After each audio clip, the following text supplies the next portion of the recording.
Eruvin Dafnunhe Amoudalev, bonjour. Nous avons vu hier qu'il était très important de réviser sa Torah, parce que celui qui oublie sa Torah, c'est très grave. Et on avait dit qu'il fallait aussi faire des simanim, des signes mémotechniques pour se souvenir de sa Torah. Très bien. Alors, on va prendre une ligne avant la fin, au milieu de la ligne. Rava Amar, Assez Moadim, la Torah. Tu dois faire des signes pour te souvenir de la Torah. On la page, Vainu de Amar Avdim, ou Rabbi Avdim, il faut rajouter. Bachama Bardosa, Maïdirtiv. Qu'est-ce qu'il est écrit? Lo Bashamaimhi. Il est écrit dans le passage que la Torah n'est pas dans le ciel. L'on met vers l'Aya, mais elle n'est pas non plus de l'autre côté de la mer. Lo Bashamaim, mais alors la Gemara explique. Ça veut dire quoi qu'elle n'est pas dans le ciel? Shim Bashamaim, parce que si elle était dans le ciel, t'aurais dû monter la chercher. Mais il met vers la Yamhi, mais si elle était de l'autre côté de la mer, donc tu aurais dû aller pour la chercher. Alors Hachem nous a fait la tova de nous la porter ici. Bepicha ou bilvavcha la sota, dans ta bouche, dans ton cœur, de l'accomplir. Mais on apprend quand même que on doit faire, on est responsable de l'acquérir cette Torah. Alors c'est vrai qu'on nous l'a facilité, mais le fait d'oublier, c'est aussi grave. Donc la personne a l'obligation de faire tout ce qu'elle peut pour ne pas l'oublier. Rava dit Lo Bashamaim hi, lui fait une autre rachat. Elle n'est pas dans le ciel. Lotimsa bemish magbia da'ato alea kishamaim. Quelqu'un qui élève, il dit moi de toute façon, je n'ai pas besoin d'apprendre de qui que ce soit, je suis autodidacte, je me débrouille tout seul. Oui. Alors il s'élève au-dessus. Il dit moi je suis au-dessus de tout. Eh bien, tu ne trouveras pas. Quelqu'un qui s'élève comme le ciel, tu ne trouveras pas la Torah chez lui.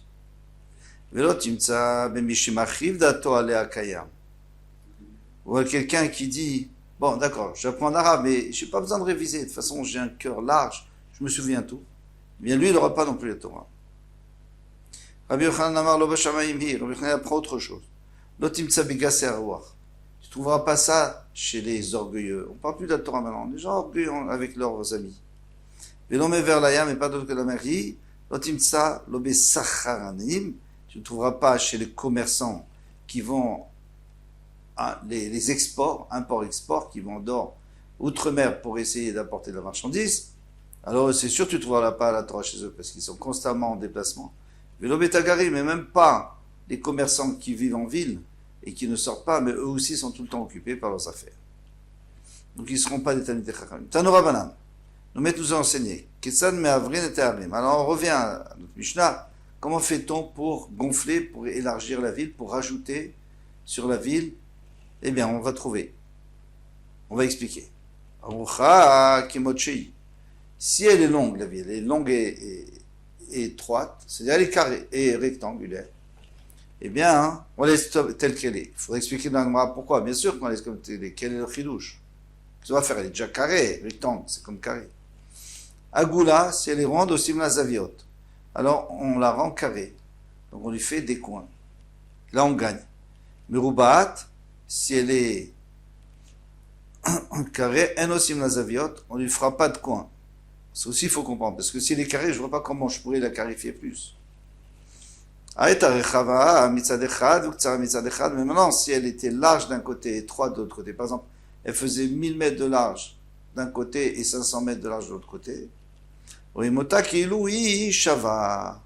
donc on va tracer un trait qui va faire comme si elle était 1000 mètres des deux côtés. Donc on va gagner du côté étroit. C'est seulement après qu'on va compter les 2000 amot. Kimin Pigoum, s'il y a une maison qui sort comme une tour, parce que les tours autour des tours qui sont construites dans la Choma, eh bien, elles sortent toujours un peu dans la muraille. Au Shtebatim, s'il y avait deux maisons Yotzim, Kimin Shtepigoumin, il y a deux maisons qui sortaient comme deux tours. Alors on va expliquer dans la Gemara, si tu me dis une maison, alors qu'elle va première deux maisons. Pourquoi? Parce qu'une maison, qu'est-ce qui se passe? J'ai une maison qui sort, disons, à gauche de la ville. Il y a une maison qui sort, qui fait, disons, 50 mètres. Eh bien, je vais tirer un trait depuis le bout de la maison, 50 mètres parallèle à la ville, donc je vais gagner 50 mètres de tous les côtés, même, je veux dire, de toute la face nord, disons, même si il n'y avait pas de maison de l'autre côté. Mais ça fait partie de ce que les Chachamim ont permis dans les Rouvines de toujours, mais à berre, d'agrandir un petit peu. On fait comme ça avait un fil qu'on avait tiré dessus. Ou modèle mimenu le'alan, et il va construire, il va mesurer à partir de ces 50 mètres et plus loin. Alors, il faudra comprendre pourquoi on a besoin de dire que s'il y a deux maisons, c'est encore mieux. Alors, pardon, Alpaïmama, point. Aïta Asuya Kimin Keshet. Maintenant, admettons que notre ville, elle soit comme un fer à cheval, un arc. Au Kimin Gam. Alors, Gam, c'était le Gimel Yevanite. C'est un genre de noun.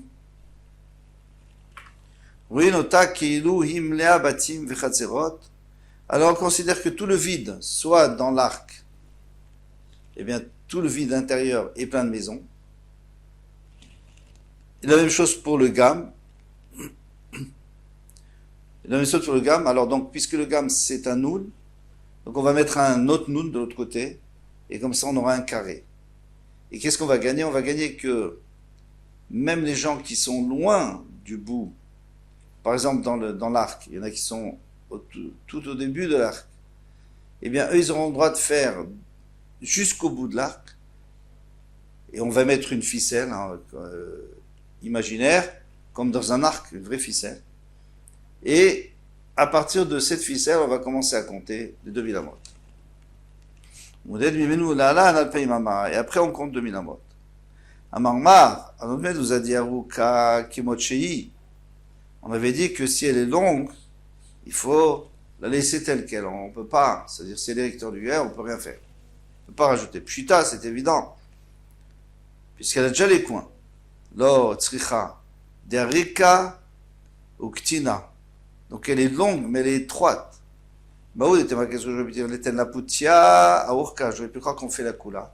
Et qu'on rajoute sur la largeur pour que ça arrive à la même taille que la longueur. Ça fera un vrai carré. Comme ça, j'aurais pu croire, puisque normalement, on fait des coulottes. Comme à Shmalan, que ça, non, faut pas exagérer. Mais Rouba, si les carrés, aussi là, zaviot. On ne fait pas de coins, mais si les carrés, de toute façon, il y a des coins. De toute façon, on ne peut pas rajouter des coins. Chita, c'est évident. Lo, sricha, non, il faut nous enseigner. Des mirava, velo mirava. Periboa olam. Elle est carrée, mais pas carrée dans le sens des 4 points cardinaux. C'est-à-dire qu'au lieu d'être carré nord, ouest, elle est en biais. Donc si vous voulez, la pointe, elle va vers le nord, l'autre pointe va vers le sud, l'autre pointe vers l'ouest, l'autre pointe vers l'est.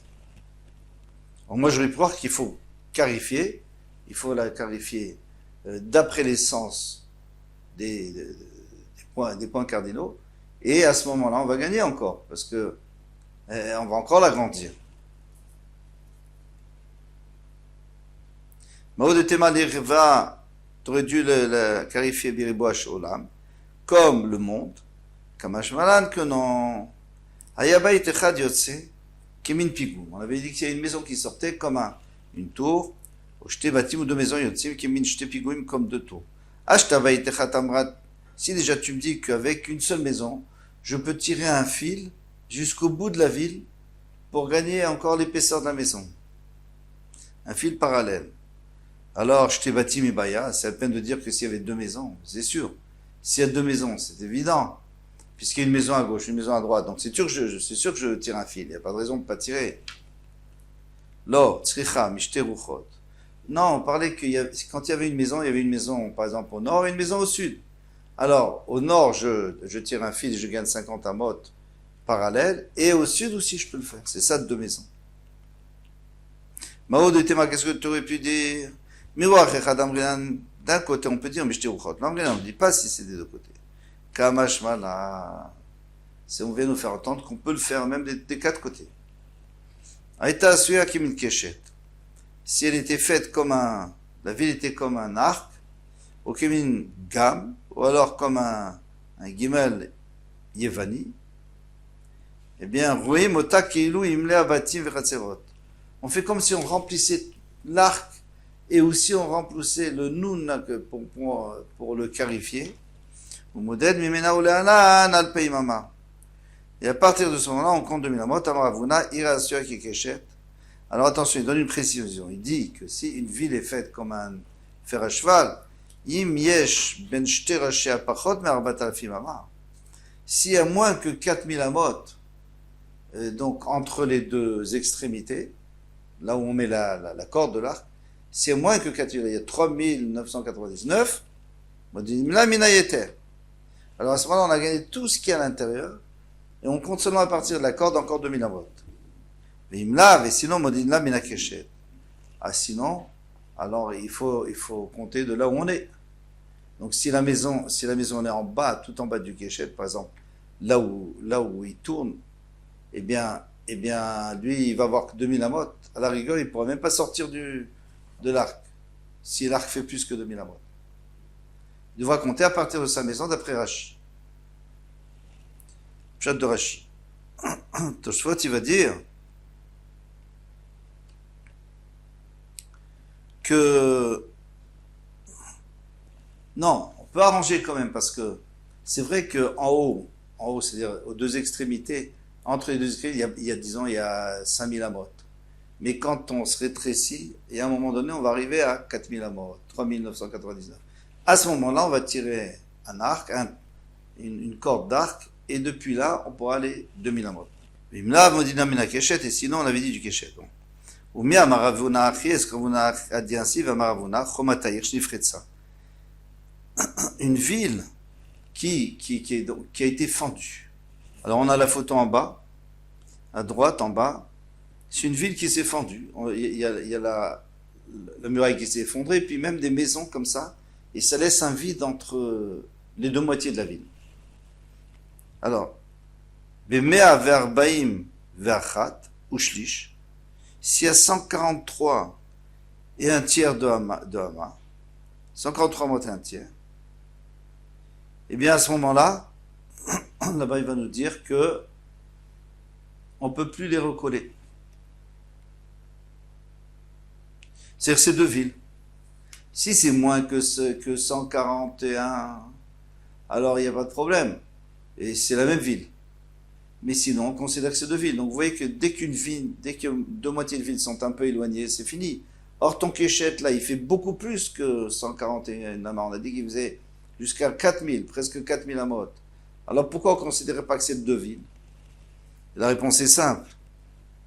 Amaraba, Baoula Lokashia, Kan Beruach Echad, Kan Bishte Ruchot. Dans notre ville en arc, eh bien, c'est que d'un côté qu'elles sont séparées. Mais de l'autre côté en bas, elles sont collées. Donc en fait, c'est tout la même ville, juste qu'elle a une forme bizarre. Ça, on peut accepter. Mais ici, dans notre photo de la ville qui a été effondrée, et donc qui a une brèche au milieu, eh bien, elle est complètement ébréchée d'un bout à l'autre de la ville. Donc là, c'est fini, c'est deux villes. Sauf si elles sont collées. C'est-à-dire si elles sont proches. Alors, pourquoi on dit 140 et une amas et un tiers? Parce que on a un principe que chaque ville doit avoir une petite extension vide, libre, et c'est seulement après l'extension qu'on commence à compter le 2000 amot. Cette extension, elle fait 70 amot et 2 tiers. Donc puisque chaque ville a ses 70 amot et 2 tiers, ça fait 141 amas et un tiers. Kol touf, à demain, Bezrat Hashem.